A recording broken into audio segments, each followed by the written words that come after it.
Hello and welcome to this lecture on contract execution and administration. We seek to understand on how we undertake contract execution activities. So in this context, we are referring to the various stages in terms of formalization and initiation of a contract. And there are a number of steps that we follow. These include a signing ceremony.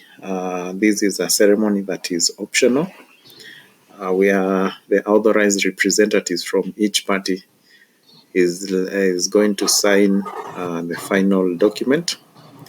Then we have a kick-off meeting, and in this meeting is where we discuss different roles, responsibilities, communication, protocols, and project timelines that are with stakeholders are involved.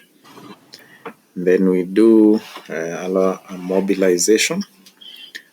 The parties here are keen in terms of resource allocation and people that are, or the personnel that is supposed to begin the work that has been laid down. We also have what we call contract administration, and we are saying this is an ongoing process of overseeing and managing contract throughout its duration. And the parties concerned, of course, will be very critical in terms of fulfilling their obligations, and the project is going to be able to progress as planned. Key aspects in contract administration includes the assignment of roles and responsibilities. Contract managers are going to act as central points of the contract, and they do this in order to be able to oversee performance, manage risks, and address various issues. This can be done through monitoring and performance management. We do regularly track progress against established metrics. We are able to identify various deviations and ensure quality standards are met. Then we have contract implementation.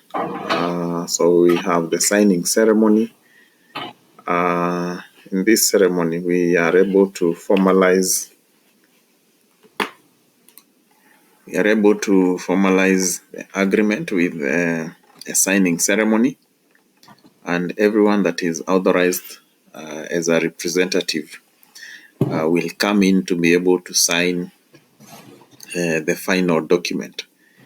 Then we have a kick-off meeting.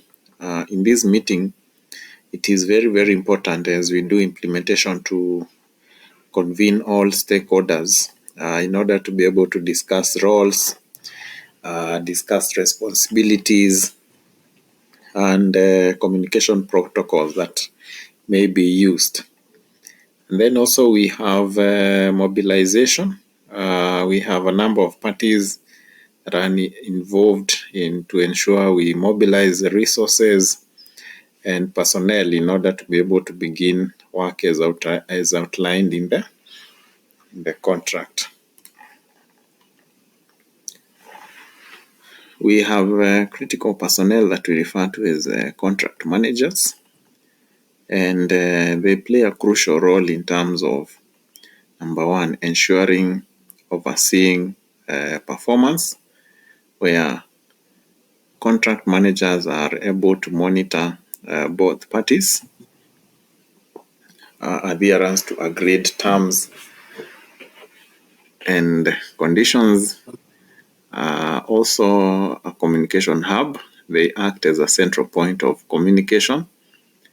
They will be key in terms of facilitating information exchange with all the stakeholders.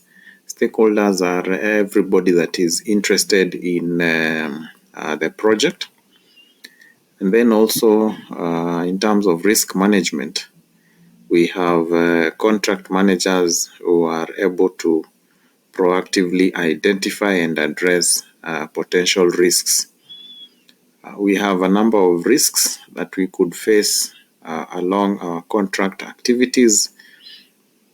We could be having political risks, we could be having economic risks, we could be having social cultural risks, technological risks, legal risks, environmental risks. All those are examples of risks. So contract managers will also be keen in terms of ensuring the issue resolution.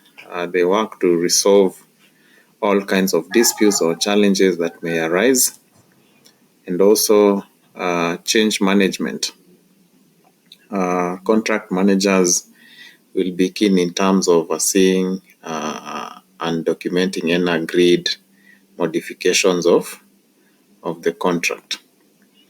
In terms of change management in contract, we may need to do modifications and amendments. If we find ourselves in those unforeseen circumstances where we need to amend any part of the contract, then contract managers will be keen in terms of ensuring that all amendments have been done. And then we have what we call change orders and scope adjustments. These are formal change orders documents that need to be agreed upon modifications of project scope. We want to modify the project scope. We want to modify timelines. Sometimes we have reached a point where the timelines that we had set has come to an end and the project has not been fully executed. So that means we have to do adjustments. Also adjustments in terms of budget. So these ones are good in terms of ensuring clarity and preventing different forms of misunderstandings. We have what we call contract closeout. And when you are doing contract closeout, we are looking for final deliverables and acceptance, where we ensure all deliverables outlined in the contract have been delivered and are able to meet the agreed upon quality standards. Final payments, the process, we are able to settle final payments based on completed work. And then also we review the contract, what are the lessons that we have been able to learn, and how can we utilize those lessons for future projects. How do we benefit from effective contract closeouts? Number A, we are able to finalize the contract's relationship. And then also it is important to be able to ensure obligations have been met. And also lessons learned. They are going to inform us on how to execute future projects. And then, of course, a successful closeout is going to strengthen our relationships with contracting partners. And we are going to look at the procedures for contract signing. So very importantly is the preparation stage. In this particular stage, we seek to ensure the contract is finalized and reviewed by all relevant parties. And it is also important to be able to bring legal counsels where necessary. And also be able to verify all signatories that have proper authority to sign the contract on behalf of their respective organizations. And then also prepare enough copies of the contract for each party. Every party requires a copy of the contract so that they can be able to read. Procedures for contract signing. We have the signing ceremony. Like we indicated as we were starting, This is an optional event for you to be able to carry.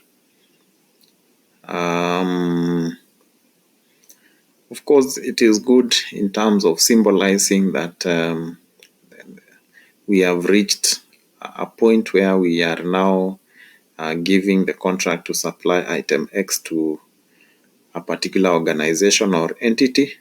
So some organizations are going to prefer to have the signing ceremony for the purpose of having this information go out to the public. Then we have the contract exchange. After signing, we are going to have both parties exchange executed copies of the contract. And this will be done electronically or through a physical mail. It is crucial to maintain a record of the day that the contract was signed. Remember, along the way, we could be having issues and conflicts because of matters arising around the contract. So it is very good to have everything documented. And then we have a commencement date. This particular date is going to signify the official start of contractual obligations. And then key and most important is, of course, for us to be able to manage various modifications and amendments. Through this, we can identify the need for change. And remember, in different projects, we have we have things evolving and delaying that are going to require us to do modification. And also ensure communication and negotiation is taking place. Managing modifications and amendments, there is need to formalize various changes. Once the agreement has been reached, then it is important to formalize the modification through an amendment or a change order. So we need to have a formal document that alters the core contract terms, and a specific document that is going to outline agreed upon modifications. These ones are typically used for minor adjustments. How do we handle change orders and scope? We are saying once the agreement has been reached, there is need for us now to formalize the change through a written document. So within the document, then we are looking to have a description of the change. This is a detailed explanation of the specific modification being made, impact of the project, how the change is going to affect the project's budget, the schedule, the deliverables, and also the approval process. Benefits of clear change orders. Number one is transparency and clarity, where we are going to be having formal change orders that are going to ensure both parties are on the same page. And then also we are going to have reduced disputes. We have clear documentation that is going to minimize the risk of misunderstandings.